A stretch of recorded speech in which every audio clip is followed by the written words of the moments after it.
ವಂದೇ ಶಂಭೋ ಮಾಪತಿಂ ಸುರಗುರುಂ ವಂದೇ ಜಗತ್ಕಾರಣಂ ವಂದೇ ಪನ್ನಗಭೂಷಣಂ ಮೃಗಧರಂ ವಂದೇ ಪಶೂನಾಂ ಪತಿಂ ವಂದೇ ಸೂರ್ಯಶಶಾಂಕವನ್ನಿನಯನಂ ವಂದೇ ಮುಕುಂದಪ್ರಿಯಂ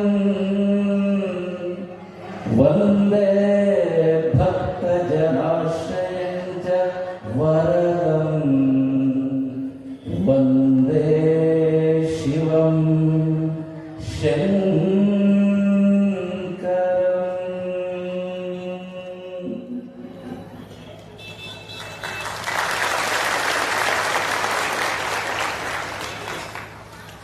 ಆತ್ಮೀಯ ಸದ್ಭಕ್ತರೇ, ಜ್ಯೋತಿರ್ಲಿಂಗ ಕ್ಷೇತ್ರಗಳಲ್ಲಿಯೇ ಪರಮಪಾವನವಾಗಿರ್ತಕ್ಕಂತಹ ಪರಮಪಾವನವಾದ ಅತ್ಯಂತ ಪುನೀತವಾದ ಕ್ಷೇತ್ರವಾಗಿರತಕ್ಕಂತಹ ಶ್ರೀಶೈಲ ಮಲ್ಲಿಕಾರ್ಜುನ ಸ್ವಾಮಿ ಬ್ರಹ್ಮರಾಂಬ ದೇವಿಯ ದಿವ್ಯ ಚರಣಾರವಿಂದಗಳಿಗೆ ಅನಂತ ಕೋಟಿ ಭಕ್ತಿಪೂರ್ವಕ ಪ್ರಣಾಮಗಳನ್ನು ಸಲ್ಲಿಸುತ್ತಾ ಪಂಚಾಚಾರ್ಯ ಪೀಠಗಳಲ್ಲಿ ಪ್ರಧಾನ ಪೀಠವಾಗಿರತಕ್ಕಂತಹ ಶ್ರೀಶೈಲ ಮಹಾಸ್ವಾಮಿಗಳವರ ಹಾಗೆಯೇ ನಮ್ಮ ಬೆಂಗಳೂರಿನ ಕೈಲಾಸಾಶ್ರಮ ಶ್ರೀ ಮಹಾಸ್ವಾಮಿಗಳವರ ಈಗ ತಾನೇ ಸಭೆಯನ್ನು ನಿರ್ಗಮಿಸಿರತಕ್ಕಂತಹ ಮೂಡುಗೆರೆ ಜೈನ ಮಹಾಸ್ವಾಮಿಗಳವರ ಒಂದು ದಿವ್ಯ ಸನ್ನಿಧಿಯಲ್ಲಿ ನಾವೆಲ್ಲ ಇಲ್ಲಿ ಸೇರಿದ್ದೇವೆ. ಅವರೆಲ್ಲರಿಗೂ ಕೂಡ ನಮ್ಮ ಪ್ರೇಮಪೂರ್ವಕವಾದ ಪರಮಾತ್ಮನ ಶಿವನ ನಾಮಸ್ಮರಣೆಗಳನ್ನು ಈ ಸಭೆಯ ಮೂಲಕ ತಿಳಿಸ್ತಾ ಇದ್ದೇವೆ. ಆಮೇಲೆ ಭಾರತೀಯ ಸಂಸ್ಕೃತಿ ನಮ್ಮ ಈ ಒಂದು ಪುಣ್ಯ ಭೂಮಿಯಲ್ಲಿ ಭಾರತ ದೇಶದಲ್ಲಿ ಜನಿಸಿ ವಿಕಾಸವಾದ ಸಂಸ್ಕೃತಿಯಾಗಿದೆ. ಇಂತಹ ಸಂಸ್ಕೃತಿಯ ಪ್ರಾಣ ಶಿವ. ಸಿದ್ಧಾಂತ ಶಿಖಾಮಣಿಯಲ್ಲಿ ಭಗವತ್ಪಾದ ರೇಣುಕಾಚಾರ್ಯರು ಮತ್ತು ಅಗಸ್ತ್ಯ ಮಹರ್ಷಿಗಳ ಸಂವಾದ ರೂಪದಲ್ಲಿರ್ತಕ್ಕಂತಹ ಸಿದ್ಧಾಂತ ಶಿಖಾಮಣಿ ಹೇಳ್ತಾ ಇದೆ, ವಿದ್ಯಾಸು ಶ್ರುತಿ ಉತ್ಕೃಷ್ಟ ಋಗ್ವೇಕಾದಶೀಶ್ರುತೋ ತತ್ರ ಪಂಚಾಕ್ಷರೀ ತಸ್ಯಾಂ ಶಿವ ಇತ್ಯಕ್ಷರದ್ವಯಂ. ಶಿವನ ಅಪಾರವಾದ ಮಹಿಮೆಯನ್ನ ಸಿದ್ಧಾಂತ ಶಿಖಾಮಣಿಯಲ್ಲಿ ಹೀಗೆ ಹೇಳ್ತಾ ಇದ್ದಾರೆ. ವಿದ್ಯೆಗಳಲ್ಲಿ ಅಂದರೆ ಭಾರತೀಯ ಸಂಸ್ಕೃತಿಯ ಮೂಲಭೂತ ಪ್ರಮಾಣ ಗ್ರಂಥಗಳಲ್ಲಿ ಅತ್ಯಂತ ಪ್ರಾಚೀನವಾಗಿರತಕ್ಕಂಥದ್ದು ಅಂತಂದ್ರೆ ವೇದಗಳು. ವಿದ್ಯಾಸು ಶ್ರುತಿರುತ್ಕೃಷ್ಟ. ಅಂತಹ ವೇದಗಳಲ್ಲಿ ರುದ್ರಾಧ್ಯಾಯದ ಭಾಗ ಏನಿದೆ ಅದು ಇನ್ನೂ ಹೆಚ್ಚು ಶ್ರೇಷ್ಠವಾದದ್ದು. ಆ ರುದ್ರಾಧ್ಯಾಯದ ಭಾಗದಲ್ಲೂ ಕೂಡ ನಮಃ ಶಿವಾಯ ಎನ್ನುವ ಪಂಚಾಕ್ಷರಿ ಮಂತ್ರ ಎಲ್ಲಿ ಬರ್ತದೆ ಅದು ಇನ್ನೂ ಹೆಚ್ಚು ಶ್ರೇಷ್ಠವಾದದ್ದು. ಆ ನಮಃ ಶಿವಾಯ ಎನ್ನುವ 5 ಅಕ್ಷರದಲ್ಲೂ ಕೂಡ ಶಿವ ಎನ್ನುವ 2 ಪದ 2 ಅಕ್ಷರಗಳು ಅದು ಅತ್ಯಂತ ಹೆಚ್ಚು ಶ್ರೇಷ್ಠವಾದದ್ದು. ಅದು ಪ್ರಪಂಚಕ್ಕೆ ಆಧಾರಭೂತವಾಗಿದ್ದು. ಶ್ವೇತೆ ಅಸ್ಮಿನ್ ಸರ್ವಂ ಇತಿ ಶಿವ ಎನ್ನುವಂತೆ ಇಡೀ ಭಾರತೀಯ ಸಂಸ್ಕೃತಿಯ ಸಾರ ಅಕ್ಕಿ ಆ ಶಿವ ಎನ್ನುವ 2 ಅಕ್ಷರಗಳಲ್ಲಿ ಇದೆ ಎನ್ನುವುದನ್ನ ನಮ್ಮ ಹಿರಿಯರು ಹೇಳ್ತಾ ಇದ್ದಾರೆ. ಅಂತಹ ಶಿವನಿಗೆ ಅತ್ಯಂತ ಪ್ರಿಯವಾದ ವ್ಯಕ್ತಿ ಯಾರು ಅಂತ ಕೇಳಿದ್ರೆ ಯಾರು? ನಂದಿ. ಇವತ್ತು ನಂದಿ ಕೂಗು ಆಗ್ತಾ ಇದೆ ಅಂತಂದ್ರೆ ಶಿವನ ಆಜ್ಞೆ ಅದು. ನಾವು ದೇವಸ್ಥಾನಕ್ಕೆ ಹೋಗಿ ದೇವರ ಹತ್ರ ಮಲ್ಲಿಕಾರ್ಜುನ ಸ್ವಾಮಿ ಹತ್ರ ಪ್ರಾರ್ಥನೆ ಮಾಡಿದ್ದನ್ನ ಎಲ್ಲಿ ಯಾರ ಹೇಳಬೇಕು? ನಂದಿ ಹತ್ರ ಹೇಳಬೇಕು. ನಂದಿ ಪ್ರಾಮಾಣಿಕತೆಗೆ, ಆ ನೇರವಾಗಿರ್ತಕ್ಕಂಥ ರುಜುತ್ವಕ್ಕೆ, ಆ ಒಂದು ಸಾಚಾರನ್ನ ಹೇಳ್ತೀವಲ್ಲ, ಸದ್ಗುಣ ಸಂಪತ್ತಿಗೆ ನಂದಿ ಪ್ರತೀಕ. ನಂದಿ ಹತ್ರ ಹೇಳಿದರೆ ಆ ಕೆಲಸ ನಂದಿ ಶಿವನಿಗೆ ಹೇಳಿ ನಮಗೆ ಮಾಡಿಸ್ಕೊಡ್ತಾನೆ. ಆದ್ದರಿಂದ ಇವತ್ತು ನಾವು ನಂದಿ, ಆ ಒಂದು ನಂದಿ ಕೂಗು ಏನಿದೆ, ನಂದಿಗೆ ಪ್ರಿಯವಾದ ಕೆಲಸ ಮಾಡಿದರೆ ನಾವು ಶಿವನ ಮಂತ್ರವನ್ನ, ಶಿವನ ಒಂದು ಪ್ರಸಾದವನ್ನ ಪಡ್ಕೊಳ್ಳಿಕ್ಕೆ ಆಗುತ್ತೆ. ಆದ್ದರಿಂದ ಇವತ್ತು ನಂದಿ ಕೂಗು ಮಾಡ್ತಕ್ಕಂಥ ನಂದಿ ಸೇನೆ ನಮ್ಮ ಸೋಮಲಿಂಗರು ಇರಬಹುದು, ನಮ್ಮ ಬಸವರಾಜ ಬೇರದಾರ ಇರಬಹುದು, ಇವರೆಲ್ಲರೂ ಮಾಡ್ತಕ್ಕಂಥ ಈ ನಂದಿ ಸೇನೆಯ ಮೂಲಕ ನಂದಿ ಕೂಗು ಏನಿದೆ ಅದು ಶಿವನಿಗೆ ನೇರವಾಗಿ ಮಾಡ್ತಕ್ಕಂತಹ ಪೂಜೆಯಾಗಿದೆ.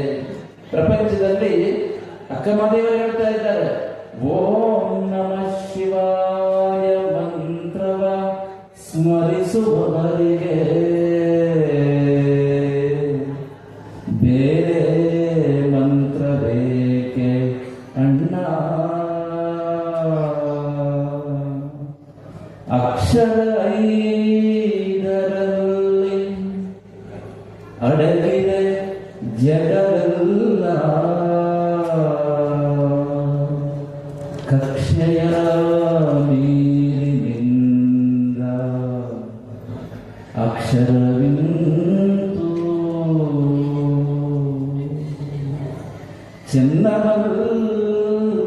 ಚನ್ನಮಲ್ಲಿಕಾರ್ಜುನ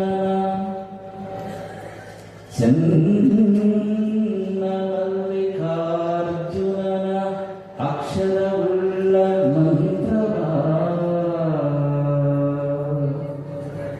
ನಿತ್ಯವೂ ನೆನೆಯುತ್ತ ಕಂಡ ಮನವೇ.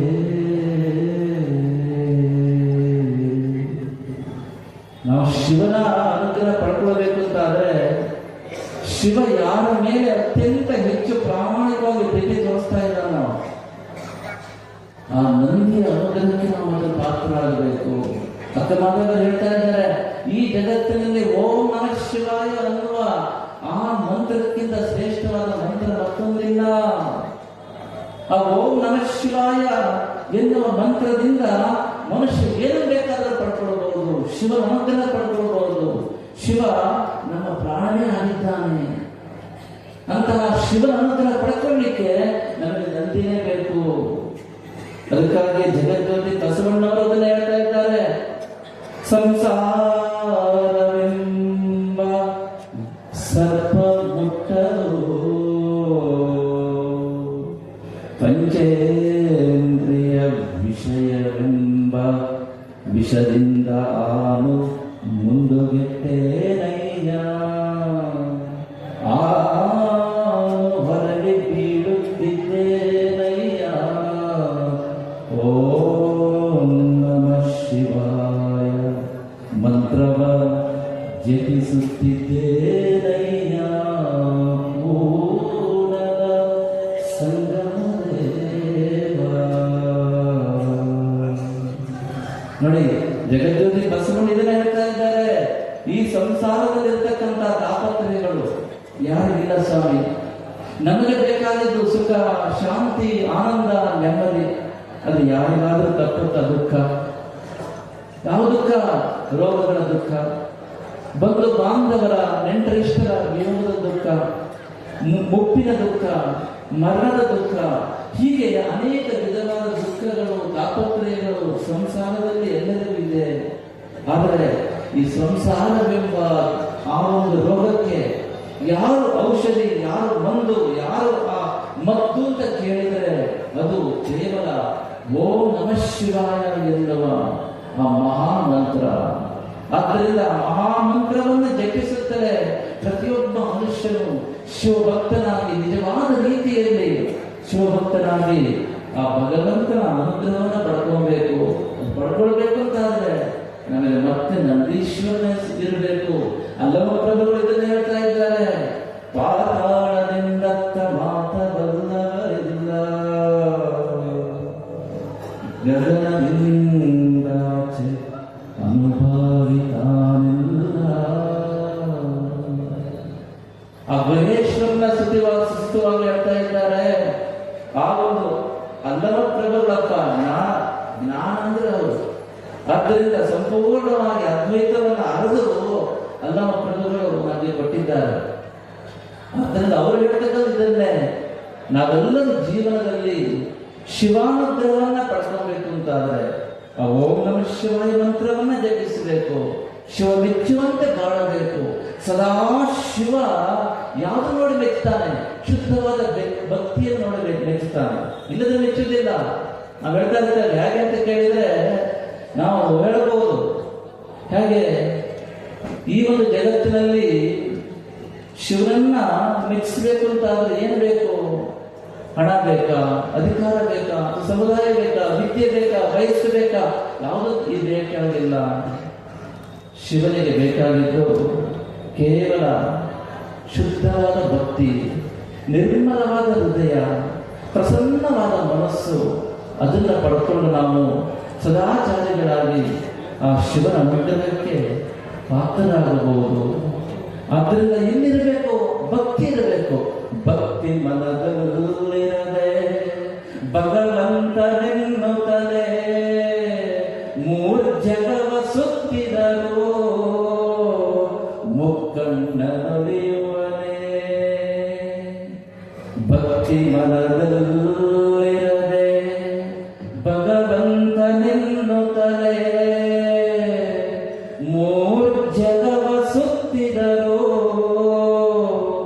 ಮುಕ್ಕಣ್ಣನೊಲಿಯುವನೇ. ಮುಪ್ಪಿಗಾಗದ ಮಗನು ಉಪ್ಪರಿಗೆ ಎಲ್ಲಿದ್ದರು, ಮುಪ್ಪಿಗಾಗದ ಮಗನು ಉಪ್ಪರಿಗೆ ಎಲ್ಲಿದ್ದರು ಜಗದಪ್ಪನೊಪ್ಪುವನೇ. ಸಚ್ಚಿದಾನಂದ ಜಗದಪ್ಪನೊಪ್ಪುವನೇ,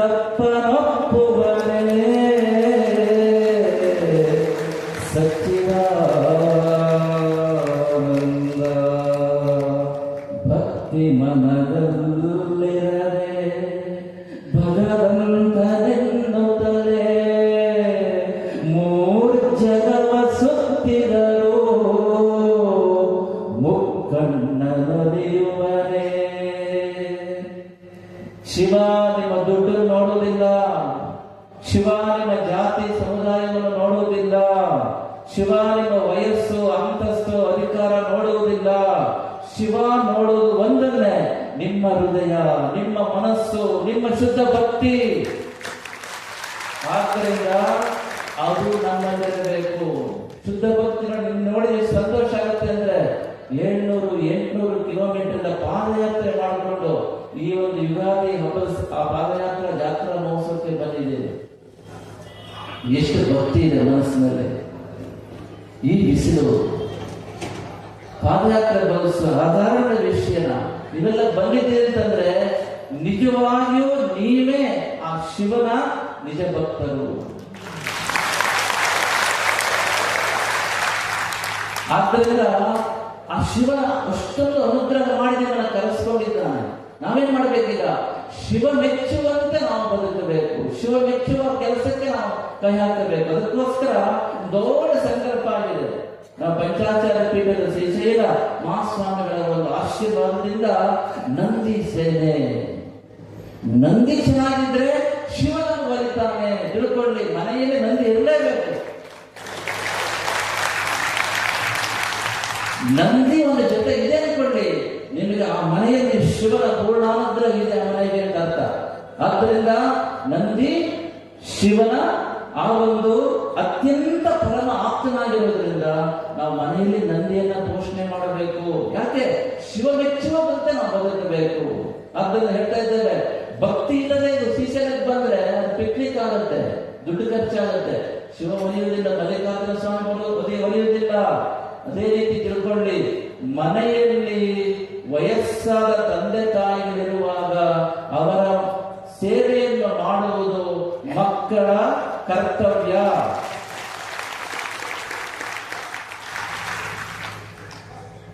ಅವರ ಒಂದು ಹಿರಿತನಕ್ಕೆ ಚ್ಯುತಿ ಬಾರದಂತೆ, ಆ ಮನೆಯಲ್ಲಿ ಅವರ ದೊಡ್ಡತನಕ್ಕೆ ಯಾವುದೇ ಒಂದು ಧಕ್ಕೆ ಬಾರದಂತೆ, ಕಿಂಚಿತ್ತು ಅಪಚಾರ ಆಗದಂತೆ ಅವರನ್ನ ಗೌರವವಾಗಿ ನೋಡಿಕೊಳ್ಳುವುದು ಎಲ್ಲ ಮಕ್ಕಳ ಕರ್ತವ್ಯ. ಯಾವುದೇ ಕಾರಣಕ್ಕೂ ಮನೆಯಲ್ಲಿ ಅಪ್ಪ ಅಮ್ಮನ ಕಣ್ಣಿನಲ್ಲಿ ನೀರು ಹಾಕಿಸಿ ಸಮಾಜದಲ್ಲಿ ನೀವು ಸೇವೆ ಮಾಡ್ತೇವೆ, ತೀರ್ಥಕ್ಷೇತ್ರ ಮಾಡ್ತೇವೆ ಅಂದ್ರೆ ಅದು ಶಿವ ಒಪ್ಪುವುದಿಲ್ಲ. ಮೊದಲು ನಮಗೆ ಭಾರತೀಯ ಸಂಸ್ಕೃತಿ ಹೇಳ್ತಾ ಇದೆ, ಅಮ್ಮನೇ ಮೊದಲನೇ ದೇವರು, ಅಪ್ಪನೇ ಎರಡನೇ ದೇವರು, ಅಪ್ಪ ಅಮ್ಮ ನಮಗೆ ಪ್ರತ್ಯಕ್ಷ ದೇವರು. ಆದ್ರಿಂದ ಪ್ರತ್ಯಕ್ಷ ದೇವರನ್ನ ಚೆನ್ನಾಗಿ ನೋಡಿಕೊಂಡು ನಾವು ಸಮಾಜದಲ್ಲಿ ಸೇವೆ ಮಾಡಬೇಕು, ತೀರ್ಥಯಾತ್ರೆ ಮಾಡಬೇಕು, ಶಿವ ದರ್ಶನ ಮಾಡಬೇಕು, ಆಗ ಶಿವ ಮೆಚ್ಚುತ್ತಾನೆ. ಅದಕ್ಕೆ ಹೇಳ್ತಾ ಇದ್ದೇವೆ, ಮುಪ್ಪಿಗಾಗದ ಮಗನು ಉಪ್ಪರಿಗೆ ಎಲ್ಲಿದ್ದರು. ಉಪ್ಪರಿಗೆ ಅಂದ್ರೆ ಎತ್ತರದಲ್ಲಿದ್ದಾನೆ, ವಿದ್ಯೆಯಲ್ಲಿ ಎತ್ತರ. ವಯಸ್ಸಿನಲ್ಲಿ ಚಿಕ್ಕದಾಗಿದ್ರು ಕೂಡ ಹಣಕಾಸು ಎತ್ತರ ಇದ್ದಾನೆ, ಪ್ರಭಾವ ಜಾಸ್ತಿ ಇದೆ, ವಿದ್ಯೆ ಕಲ್ತಿದ್ದಾನೆ, ದುಡ್ಡಿದೆ, ಅಂತಸ್ತಿದೆ, ಪ್ರಭಾವ ಇದೆ. ಎಲ್ಲದರೊಳಗೂ ಮಗ ಎತ್ತರ ಇದ್ದಾನೆ, ಅಪ್ಪ ಕೆಳಗಿದ್ದಾನೆ. ಮುಪ್ಪಿಗಾಗದ ಮಗನು ಉಪ್ಪರಿಗೆ ಎಲ್ಲಿದ್ದರು, ಜಗದಪ್ಪನೊಪ್ಪುವನೇ ಸಚ್ಚಿದಾನಂದ. ಜಗದ ಅಪ್ಪ ಯಾರೋ? ಶಿವ. ಅವನಂತೂ ಒಪ್ಪೋದಿಲ್ಲ. ಅಪ್ಪ ಅಮ್ಮ ಚೆನ್ನಾಗಿ ನೋಡ್ಕೋಬೇಕು. ಅದೇ ರೀತಿಯಲ್ಲಿ ಇವತ್ತು ನಂದೀಶ್ವರನ ಒಂದು ಸೇವೆಯನ್ನು ನಾವು ಮಾಡಿದರೆ ಶಿವನ ಅನುಗ್ರಹಕ್ಕೆ ನಮಗೆ ಅವಕಾಶ ಆಗುತ್ತೆ. ಶಿವ ನಮ್ಮನ್ನು ಅನುಗ್ರಹಿಸಬೇಕು ಅಂತಾದರೆ, ಶಿವ ನಮಗೆ ಒಳ್ಳೇದು ಮಾಡಬೇಕು ಅಂತಾದರೆ ನಾವೆಲ್ಲ ಮನೆಯಲ್ಲಿ ರೈತರು, ನಮಗೆ ಭೂಮಿನೇ ತಾಯಿ. ಭಾರತ ಚೆನ್ನಾಗಿರ್ಬೇಕಾದ್ರೆ ರೈತರು ಚೆನ್ನಾಗಿರಬೇಕು. ರೈತರು ಚೆನ್ನಾಗಿದ್ರೆ ಮಾತ್ರ ಭಾರತ ಚೆನ್ನಾಗಿರುತ್ತೆ. ನಮ್ಮ ದೇಶದ ಪ್ರಾಣ ರೈತರು. ಆದ್ದರಿಂದ ರೈತರು ಏನ್ ಮಾಡಬೇಕು? ಪ್ರಾಮಾಣಿಕವಾಗಿ ಕಾಯಕ ಮಾಡಿ ಒಳ್ಳೆಯ ಆಹಾರವನ್ನ, ಈಗ ನೋಡಿ ಹೇಳ್ತಾ ಇರ್ತಾರೆ ಕೆಲವರು, ಇತ್ತೀಚೆಗೆ ಕೋಲಾರ ಚಿಕ್ಕಬಳ್ಳಾಪುರದಲ್ಲಿ ತರಕಾರಿ ಬೇರೆ ದೇಶಕ್ಕೆ ರಫ್ತು ಮಾಡಿ ತರಕಾರಿ ವಾಪಸ್ ಬಂತು. ನಿಮ್ಗೆ ಗೊತ್ತಿರ್ಬೇಕು, ಕೋಲಾರ ಚಿಕ್ಕಬಳ್ಳಾಪುರ ಆ ಕಡೆ ತರಕಾರಿ ಜಾಸ್ತಿ ಬೆಳೀತಾರೆ ರೈತರು. ಬೇರೆ ದೇಶಕ್ಕೆ ಕಳಿಸಿದ್ರು, ವಾಪಸ್ ಬಂತು. ಯಾಕಂತ ಹೇಳಿದ್ರೆ ಅದರಲ್ಲಿ ವಿಷದ ಅಂಶ ಜಾಸ್ತಿ ಇದೆ ಅಂತ ಒಂದು ವರದಿ ಬಂದಿದೆ. ಅಂದ್ರೆ ಅರ್ಥ ಏನು?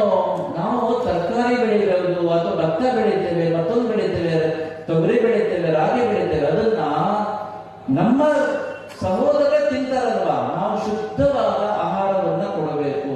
ಸುಮ್ಮನೆ ಆ ಭೂಮಿಗೆ ರಾಸಾಯನಿಕ ಗೊಬ್ಬರ ಹಾಕಿ ಹಾಕಿ ಹಾಕಿ ಹಾಕಿ ಇಟ್ಟರೆ ಏನಾಗುತ್ತೆ? ಖಂಡಿತವಾಗಿಯೂ ಕೂಡ ಆ ಒಂದು ಸಾರಯುಕ್ತವಾದ ಆಹಾರವನ್ನ ನಾವು ನಮ್ಮ ದೇಶದ ಸಹೋದರಿಗೆ ಕೊಡ್ಲಿಕ್ಕೆ ಆಗುವುದಿಲ್ಲ. ಆದ್ದರಿಂದ ಮಣ್ಣಿನ ಫಲವತ್ತತೆ ಕಾಪಾಡ್ಕೋಬೇಕು ಅಂತಾದರೆ ಶುದ್ಧವಾದ ಆಹಾರವನ್ನ ನಾವು ನಮ್ಮ ದೇಶದ ಪ್ರಜೆಗಳಿಗೆ ಕೊಡಬೇಕು ಅಂತಾದರೆ ರೈತರು ಪ್ರಾಮಾಣಿಕವಾಗಿ ಕಾಯಕ ಮಾಡಿ ಆದಷ್ಟು ಸಾವಯವ ಗೊಬ್ಬರವನ್ನ ಬಳಸಿ ನಮ್ಮ ದೇಶದ ಆರೋಗ್ಯ ಸಂಪತ್ತನ್ನ ಕಾಪಾಡಬೇಕು. ತಿಂತಕ್ಕಂಥ ಆಹಾರ, ಕುಡಿತಕ್ಕಂಥ ನೀರು, ಸೇವಿಸ್ತಕ್ಕಂಥ ಗಾಳಿ ಶುದ್ಧವಾಗಿದ್ದಾಗ ಮನುಷ್ಯನ ಆರೋಗ್ಯ ಚೆನ್ನಾಗಿರುತ್ತೆ. ಆದ್ದರಿಂದ ಇವತ್ತು ಆರೋಗ್ಯ ಎನ್ನುವುದು ಮಹಾಭಾಗ್ಯ ಆಗಿದೆ. ಆರೋಗ್ಯ ಕಾಪಾಡಬೇಕು ಅಂತಾದರೆ ಮಣ್ಣಿನ ಒಂದು ಸಾರವನ್ನ ನಾವು ಕಾಪಾಡಬೇಕು. ಅದಕ್ಕಾಗಿ ನಮಗೆ ಸಾವಯವ ಗೊಬ್ಬರವೇ ಬೇಕು. ಅದಕ್ಕಾಗಿ ನಂದಿ ಅತ್ಯಂತ ಅವಸರವಾಗಿದೆ. ಆದ್ದರಿಂದ ನೀವೆಲ್ಲ ರೈತರಿದ್ದೀರಿ, ಶಿವಭಕ್ತರಿದ್ದೀರಿ. ನೀವು ಆ ಶಿವನ ಮೆಚ್ಚುಗೆ ಪಾತ್ರ ಆಗಬೇಕು ಅಂತಾದ್ರೆ ಕೊನೆ ಪಕ್ಷ ಪ್ರತಿಯೊಬ್ಬ ರೈತರು ಒಂದು ಎರಡು ಜೊತೆ ಎತ್ತು ಆ ನಂದಿಯನ್ನ ನೀವು ಸಾಕಬೇಕು, ಪೋಷಣೆ ಮಾಡಬೇಕು, ಅದನ್ನ ಪ್ರೀತಿ ಮಾಡಬೇಕು. ಹೇಗೆ ಶಿವನ ಮೇಲೆ ಅಷ್ಟು ಪ್ರೀತಿ ಇದೆಯೋ ನಂದಿ ಮೇಲೆ ಅಷ್ಟೇ ಪ್ರೀತಿ ಇಟ್ಕೊಂಡು ನೀವು ಮಾಡಬೇಕು ಅಂತ ಮಹಾ ಸಂಕಲ್ಪ ಇವತ್ತು ಎಲ್ಲರಿಂದ ಆಗಿದೆ. ವಿಶೇಷವಾಗಿ ನಮ್ಮ ಸೋಮಲಿಂಗ ಅವರು ವಿಶೇಷ ಸಂಪರ್ಕ ಮಾಡಿದ್ದಾರೆ. ಅವರ ಸಹೋದರಾಗಿರ್ತಕ್ಕಂಥ ಸಿದ್ಧಾರೂಢ ಮಹಾರಾಜರು ಇಡೀ ಒಂದು ಭಾರತಕ್ಕೆ ಜ್ಞಾನದ ಬೆಳಕನ್ನ ಕೊಟ್ಟಿರ್ತಕ್ಕಂಥ ಒಂದು ಮಹಾನ್ ಚೇತನ. ಅವರ ಒಂದು ಅಡಿಯಲ್ಲೇ ಬೆಳೆದಿರ್ತಕ್ಕಂಥ ಸೋಮಲಿಂಗವರು ಅಷ್ಟೇ ಲೋಕಕ್ಕೆ ಒಳ್ಳೆಯ ಸಂಕಲ್ಪವನ್ನು ಮಾಡಿದ್ದಾರೆ. ಹಾಗೆ ಅದಕ್ಕೆ ಬಸವರಾಜ್ ಬೀರ್ದಾರ್ ಅವರು ಮತ್ತೆಲ್ಲ ಸಮಸ್ತರು ನೀವೆಲ್ಲರೂ ಕೈ ಜೋಡಿಸಿದ್ದೀರಿ. ಇದಕ್ಕೆಲ್ಲದಕ್ಕಿಂತ ಹೆಚ್ಚು ಆ ಗುರುವಿನ ಅನುಗ್ರಹ ಇಲ್ಲದೆ ಯಾವ ಕೆಲಸವಾಗುವುದಿಲ್ಲ. ಆದ್ದರಿಂದ ಆ ಶ್ರೀಶೈಲ ಮಹಾಸಂಸ್ಥಾನದ ಸಂಪೂರ್ಣ ಆಶೀರ್ವಾದ ಇಟ್ಟುಕೊಂಡು ಈ ಕೆಲಸಕ್ಕೆ ತಾವು ಕೈ ಹಾಕಿದ್ದೀರಿ. ಆ ನಂದೀಶ್ವರ ಅನುಗ್ರಹ ಮಾಡಿದ್ರೆ ಸಮಸ್ತರಿಗೂ ಶಿವನ ಅನುಗ್ರಹ ಆಗುತ್ತೆ. ಆದ್ದರಿಂದ ರೈತರೆಲ್ಲ ಚೆನ್ನಾಗಿರಬೇಕು. ನಮ್ಮ ನಾಡಿನಲ್ಲಿ ಒಳ್ಳೆಯ ಬೆಳೆ ಮಳೆ ಎಲ್ಲ ಆಗಿದೆ. ಆ ಸಸ್ಯ ಶ್ಯಾಮಲ ಚೆನ್ನಾಗಿದ್ದು ಎಲ್ಲರೂ ಸುಖವಾಗಿರಬೇಕು ಅನ್ನೋ ಚಿಂತನೆಯಿಂದ ಈ ಕಾರ್ಯ ಆರಂಭವಾಗಿದೆ.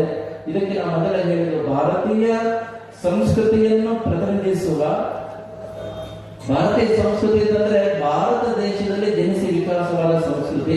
ತಿಳ್ಕೊಳ್ಳಿ, ಭಾರತೀಯ ಸಂಸ್ಕೃತಿ ಒಂದು ತುಂಬಾ ವೈವಿಧ್ಯಮಯವಾದ ಸಂಸ್ಕೃತಿ. ಅಂದ್ರೆ ವಿವಿಧತೆ ಇದೆ.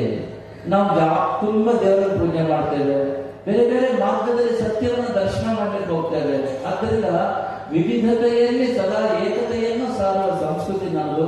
ಆದ್ದರಿಂದ ಭಾರತೀಯ ಸಂಸ್ಕೃತಿಯನ್ನು ಪ್ರತಿನಿಧಿಸ್ತಾ ಇರತಕ್ಕಂಥ ಅನೇಕ ಶ್ರೇಷ್ಠ ಸಂಪ್ರದಾಯಗಳಿದೆ.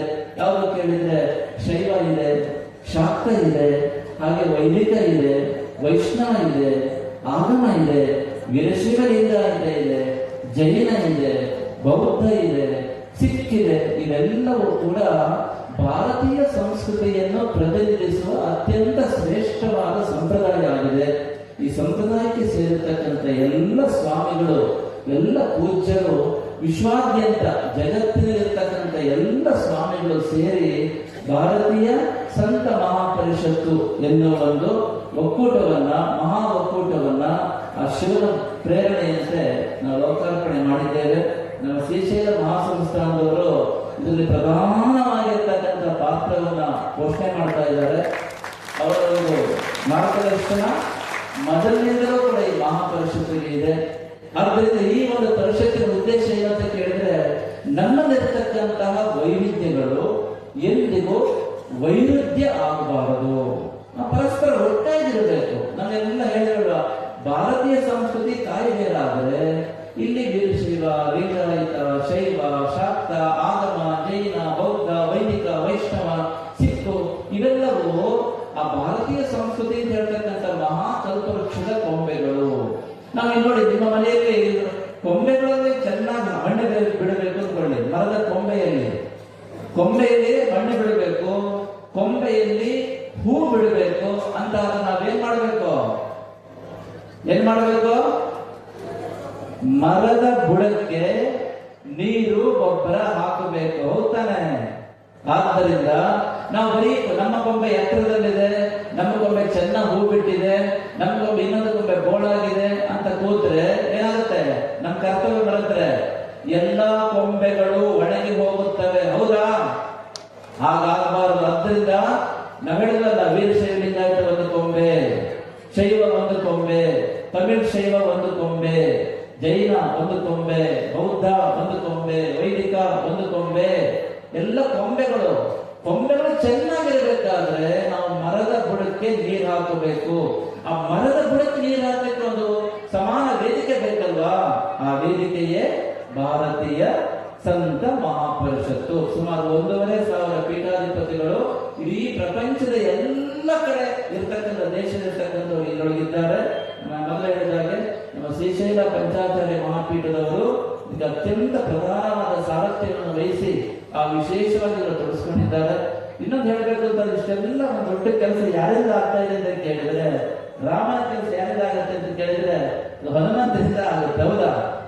ಆಂಜನೇಯ ಸ್ವಾಮಿಯಿಂದ ಯಾವಾಗಲೂ ಬಲನೇ ಇಲ್ಲ ಅಂತ ಒಂದು ಹನುಮಂತ ಆಂಜನೇಯ ಸ್ವಾಮಿ ಲಾಸ್ತಿ ಕುಳಿತಾರೆ ನೋಡಿ. ನಮ್ಮ ಎಲ್ಲರಿಗೂ ಅತ್ಯಾಪ್ತರು ಕರಿಬಂಟನಾಥ ಸ್ವಾಮಿಗಳು, ಶಿವಕುಮಾರ ಸ್ವಾಮಿಗಳು. ಇವತ್ತು ಏನಾದ್ರೂ ನಾವೆಲ್ಲ ಒಟ್ಟಾಗ್ತದೆ ಅಂತ ಹೇಳಿದ್ರೆ ಅದಕ್ಕೆ ಪ್ರಧಾನವಾಗಿ ಜೋಡಿಸ್ತಕ್ಕಂಥ ಕೆಲಸವನ್ನ ನಮ್ಮ ಕರಿಬಂಟನಾಥ ಶಿವಕುಮಾರ ಸ್ವಾಮಿಗಳು ಮಾಡ್ತಾ ಇದ್ದಾರೆ. ತಿಳ್ಕೊಳ್ಳಿ, ಅವ್ರು ನೋಡ್ಲಿಕ್ಕೆ ಕಾಣಿಸ್ತಾ ಇದ್ದಾರೆ, ಅಗಾಧವಾದ ಶಕ್ತಿ ಇದೆ ಅವರಿಗೆ. ಪ್ರತಿಯೊಬ್ಬರನ್ನು ಪ್ರೀತಿಯಿಂದ ಹೃದಯದಲ್ಲಿ ತಟ್ಟಿ ಎಲ್ಲರನ್ನ ಜೋಡಿಸ್ತಕ್ಕಂಥ ಒಂದು ವಿಶೇಷವಾದ ಶಕ್ತಿಯನ್ನ ಶಿವ ಪರಮಾತ್ಮ ಅವರಿಗೆ ಕೊಟ್ಟಿದ್ದಾನೆ. ಆದ್ದರಿಂದ ಅವರು ಅಷ್ಟೇ 4 ವರ್ಷಗಳಿಂದ ಈ ಭಾರತೀಯ ಸಂತ ಮಹಾಪರಿಷತ್ತಿನ ಚಟುವಟಿಕೆಗಳಲ್ಲಿ ಎಲ್ಲರೂ ಭಾಗವಹಿಸ್ತಾ ಇದ್ದಾರೆ. ನಾವೆಲ್ಲರ ಪರವಾಗಿ ಹೇಳ್ತಾ ಇದ್ದೇವೆ, ಈ ಒಂದು ನಂದಿ ಸೇನೆ ಒಟ್ಟಿಗೆ ನಮ್ಮ ಭಾರತೀಯ ಸಂತ ಮಹಾಪರಿಷತ್ತು ಸದಾ ಇರುತ್ತದೆ. ನೀವು ನಂದಿ ಸೇನೆ ಮೂಲಕ ಹಾಕೊಳ್ತಕ್ಕಂಥ ಎಲ್ಲ ಒಳ್ಳೆಯ ಸತ್ಕಾರ್ಯಗಳಿಗೆ ಭಾರತೀಯ ಸಂತ ಮಹಾಪರಿಷತ್ತಿನ ಎಲ್ಲ ಪೂಜ್ಯರ ಆಶೀರ್ವಾದ ಮಾರ್ಗದರ್ಶನ ನಿಮಗೆಲ್ಲರಿಗೂ ಸದಾ ಇರ್ತದೆ ಅಂತ ಈ ಸಂದರ್ಭದಲ್ಲಿ ನಾನು ಹೇಳ್ತಾ ಇವತ್ತು ತುಂಬಾ ಸಂತೋಷ ಆಗಿದೆ.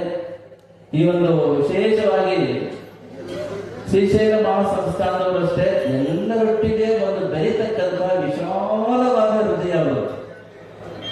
ಪಂಚಾಚಾರ್ಯ ಪೀಠಗಳಲ್ಲಿ ಎಲ್ಲರನ್ನೂ ಜೋಡಿಸ್ಕೊಳ್ತಕ್ಕಂತಹ ಒಂದು ಸಾಮರ್ಥ್ಯ ವಿಶೇಷವಾಗಿ ನನ್ನ ಶ್ರೀಶೈಲ ಮಹಾಗುರುಗಳ ಹತ್ರ ಇದೆ.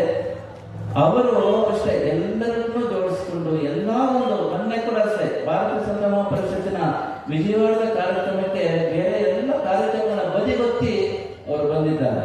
ಹೀಗೆ ಮೊದಲಿನಿಂದಲೂ ಅಷ್ಟೇ ಎಲ್ಲರೂ ಒಂದಾಗಬೇಕು. ನಾವೆಲ್ಲ ಶಿವನ ಮಕ್ಕಳು. ಶಿವನ ಮಕ್ಕಳಲ್ಲಿ ಕೆಲವರಿಗೆ ಒಂದು ವಿಷಯ ಇಷ್ಟ ಆಗುತ್ತೆ, ಇನ್ನು ಕೆಲವರಿಗೆ ಇನ್ನೊಂದು ವಿಷಯ ಇಷ್ಟ ಆಗುತ್ತೆ. ಆದ್ರೆ ನಾವೆಲ್ಲ ಮೊದಲೇ ಹೇಳಿದಂತೆ ನಾವು ಒಂದೇ ಮರದ ಕೊಂಬೆಗಳು ಇರುವಾಗ ನಾವೆಲ್ಲ ಒಟ್ಟಾಗಿ ಬಾಳಬೇಕು. ನಮ್ಮಲ್ಲಿರ್ತಕ್ಕಂತಹ ವೈರುಧ್ಯ ಆಗಬಾರದು. ನಮ್ಮಲ್ಲಿರ್ತಕ್ಕಂಥ ವಿವಿಧತೆ ಯಾವತ್ತೂ ಕೂಡ ಭಿನ್ನತ್ವ ನಾವು ಎಣಿಸಬಾರದು. ಎಲ್ಲ ವೈವಿಧ್ಯಗಳನ್ನು ಅತ್ಯಂತ ವ್ಯವಸ್ಥಿತವಾಗಿ ಏಕತ್ವದ ತಳಹದಿಯ ಮೇಲೆ ಜೋಡಿಸಿಕೊಳ್ಳುತ್ತಾ ನಾವೆಲ್ಲರೂ ಕೂಡ ಒಂದು ಸಮಾನ ಚೌಕಟ್ಟಿನ ಒಳಗೆ ಹೃದಯದಿಂದ ಒಂದಾಗಿ ಸಹೋದರ ಭಾವದಿಂದ ಬಾಳಬೇಕು ಎನ್ನುವ ನಿಟ್ಟಿನಲ್ಲಿ ಈ ಭಾರತೀಯ ಸಂತ ಮಹಾಪರಿಷತ್ತು ಆರಂಭವಾಗಿದೆ. ಅದಕ್ಕೆ ಸಂಪೂರ್ಣವಾಗಿ ನಮ್ಮ ಶ್ರೀಶೈಲ ಮಹಾಸಂಸ್ಥಾನವರು ಕೈ ಜೋಡಿಸಿದ್ದಾರೆ. ಆದ್ದರಿಂದ ನಾವೆಲ್ಲರೂ ತಿಳ್ಕೊಳ್ಳಿ, ಭಿನ್ನತ್ವ ಇರಬಾರದು ಸಮಾಜದಲ್ಲಿ. ವಿವಿಧತೆ ಇದ್ದಾಗ ಈಗ ನಿಮ್ಮಲ್ಲಿ ಇದ್ಕೊಳ್ಳಿ, 10 ಜನ ಮಕ್ಕಳಿದ್ದಾರೆ ಮನೆಯಲ್ಲಿ, 10 ಜನ ಮನೆಯಲ್ಲಿದ್ದೀರಿ. ದೊಡ್ಡ ಮಗ ಒಂದು ರೀತಿ ಮಾತಾಡ್ತಾರೆ, ಅವರಿಗೆ ಒಂದು ಇಷ್ಟ ಇರುತ್ತೆ, ಸಣ್ಣ ಮಗನಿಗೆ ಇನ್ನೊಂದು ಇಷ್ಟ ಇರುತ್ತೆ, ಇನ್ನೊಬ್ಬ ಮಗಳಿಗೆ ಇನ್ನೊಂದು ಇಷ್ಟ ಇರುತ್ತೆ. ಮನೆಯಲ್ಲೇ ನಮಗೆ ಬೇರೆ ಬೇರೆ ಭೇದ ಭಾವ ಕಾಣುತ್ತೆ. ಆದ್ರೆ ಮನೆಯಲ್ಲಿ ಯಜಮಾನರಾಗಿ ನಾವೇನ್ ಮಾಡ್ಬೇಕು, ಎಲ್ಲವನ್ನ ಜೋಡಿಸ್ಕೊಂಡು ಎಲ್ಲರನ್ನೂ ಒಂದುಗೂಡಿಸ್ಕೊಂಡು ಮುಂದಕ್ಕೆ ಹೋದಾಗ ಮಾತ್ರ ಆ ಮನೆ ಚೆನ್ನಾಗಿರುತ್ತೆ. ಇಲ್ಲದ ಮನೆ ಒಡೆದು ಹೋಗುತ್ತೆ. ಅದೇ ರೀತಿಯಲ್ಲಿ ಸಮಾಜ ಚೆನ್ನಾಗಿರಬೇಕು, ನಾವೆಲ್ಲ ಒಳ್ಳೆ ರೀತಿಯಲ್ಲಿ ಬದುಕಬೇಕು ಅಂತಾದ್ರೆ ನಮ್ಮಲ್ಲಿರ್ತಕ್ಕಂಥ ವಿವಿಧತೆ ಯಾವತ್ತೂ ವಿರುದ್ಧ ಆಗಬಾರದು. ಪರಸ್ಪರ ಪೂರಕವಾಗಿ ಜೋಡಿಸಿಕೊಂಡು ನಾವು ಪ್ರೀತಿಯಿಂದ ಮುನ್ನಡೆಯಬೇಕು. ಆ ದೃಷ್ಟಿಕೋನದಿಂದ ಈ ಸಂತ ಮಹಾಪರಿಷತ್ತು ಕೆಲಸ ಮಾಡ್ತಾ ಇದೆ. ಇವತ್ತು ನಮ್ಮ ಸುಷ್ಮಾ ಅವರಿದ್ದಾರೆ, ಸ್ವಪ್ನಗಾರರು, అనంత నుంచి వచ్చారు. కాబట్టి తెలుగులో మాట్లాడుతున్నాం, కానీ ఆమెకు బాగా తెలుసు కన్నడ, ఏం పర్లేదు. ನಮ್ಮ ಸ್ವಪ್ನ ಅವರು ಆಂಧ್ರಪ್ರದೇಶದ ವೀರಶೈವ ಲಿಂಗಾಯತ ಚೇರ್ಮನ್ ಬೋರ್ಡಿನ ಚೇರ್ಮನ್ ಆಗಿದ್ದಾರೆ. ಅವರಿಗೆ ವಿಶೇಷವಾಗಿರ್ತಕ್ಕಂಥ ಶಿವನ ಆಶೀರ್ವಾದ ತಿಳಿಸ್ತಾ ಇದ್ದೇವೆ. నరసింహమూర్తి గారు ఉన్నారు. అలాగే మీకు వచ్చే కన్నడ వచ్చా? నరసింహమూర్తి గారు అనేక మన విశేషమైన మా ఆశీర్వాద హృదయపూర్వకమైన ఆశీర్వాదం తెలియజేస్తున్నాం. ಹಾಗೆ ನಮ್ಮ ಸ್ವಾಮಿಗಳು ಒಳ್ಳೆ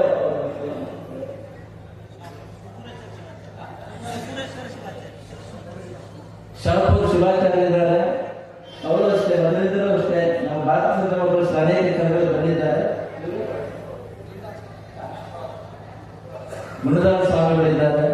ಎಲ್ಲ ನೋಡಿ, ನಾವು ಒಂದಾದಾಗ ನಮ್ಮೊಂದು ನಂಬಿಕೆ ಇದೆ, ಸಂತರು ಒಂದಾದರೆ ಸಮಾಜವು ಒಂದಾಗುತ್ತದೆ.